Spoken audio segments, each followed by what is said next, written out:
Ambrose Bierce was a man of shadows, a writer of the macabre. His words dripped with cynicism and dark humor, a reflection of a life touched by tragedy. Born in 1842, he grew up in the crucible of the American Civil War. He fought, he saw death firsthand, and it marked him. After the war, Bierce turned to writing. He became a journalist, a columnist, and a short story author. His pen dripped venom and wit, earning him the nickname Bitter Bierce. He skewered politicians, mocked society, and explored the dark underbelly of human nature. Bierce's fascination with death became a recurring theme in his work. He wrote about war, murder, and the supernatural. His most famous story, An Occurrence at Owl Creek Bridge, is a chilling exploration of mortality, a man's life flashing before his eyes in his final moments.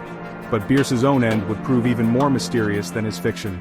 In 1913, at the age of 71, he embarked on a journey to Mexico, into the heart of a revolution. He would vanish without a trace, leaving behind only whispers and theories. Ambrose Bierce's childhood was bleak. He was one of 13 children raised in poverty. The Civil War cast a long shadow over his youth. He enlisted in the Union Army, a teenager thrust into the horrors of battle. He fought bravely, was wounded, and saw the true face of death.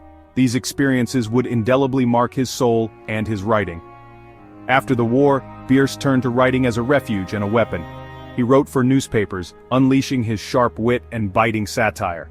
He created the Devil's Dictionary, a lexicon of cynical definitions that mocked everything from love to politics. His short stories, often set during the Civil War, explored the dark side of human nature. An Occurrence at Owl Creek Bridge cemented his reputation as a master of suspense and psychological realism. The story's themes of death, illusion, and the fragility of life foreshadowed his own enigmatic end. In 1913, Mexico was in the throes of revolution. The country was a powder keg of violence and political upheaval. It was a dangerous place, especially for a 71-year-old American. Yet, Ambrose Bierce, drawn by a strange fascination, decided to embark on a journey into the heart of the conflict. He wanted to witness the revolution firsthand, perhaps even find inspiration for his writing. He traveled south, crossing the border into a land consumed by chaos. He sent letters back home filled with observations and a sense of morbid curiosity. He seemed both drawn to and repelled by the violence he witnessed. His final letter, dated December 26, 1913, was sent from Chihuahua, Mexico. It was cryptic, almost like a farewell. "As to my movements, you will hear from me or of me before this reaches you," he wrote. "If you hear of me, pray for the repose of my soul." And then, silence. Whispers in the wind, theories of vanishing. Ambrose Bierce disappeared without a trace. No witnesses, no body, no clues. His vanishing became an enigma, a literary mystery that has captivated readers and researchers for over a century. Theories abound, each more intriguing and improbable than the last.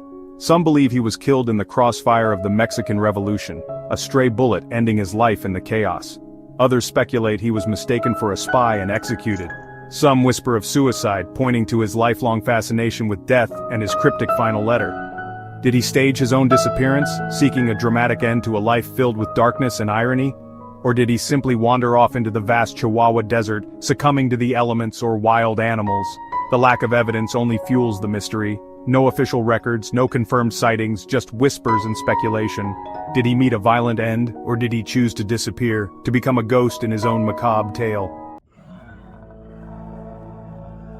A legacy of mystery. Ambrose Bierce's disappearance remains one of the most enduring mysteries in literary history.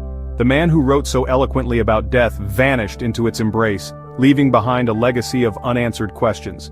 His disappearance, much like the endings of his short stories, is open to interpretation. It invites us to speculate, to imagine the possibilities, to confront the unknown. Did he find peace in oblivion, or is his ghost still wandering the dusty plains of Mexico? We may never know the truth of his end, but perhaps that is fitting for a writer who dedicated his life to exploring the dark corners of existence. His disappearance becomes the ultimate mystery, a chilling reminder that some stories have no ending. What do you believe happened to Ambrose Bierce? What fate awaited him in the heart of the Mexican Revolution? The answers, like the man himself, remain lost in the mists of time. What do you think happened? Was he silenced, lost, or did he stage his own disappearance?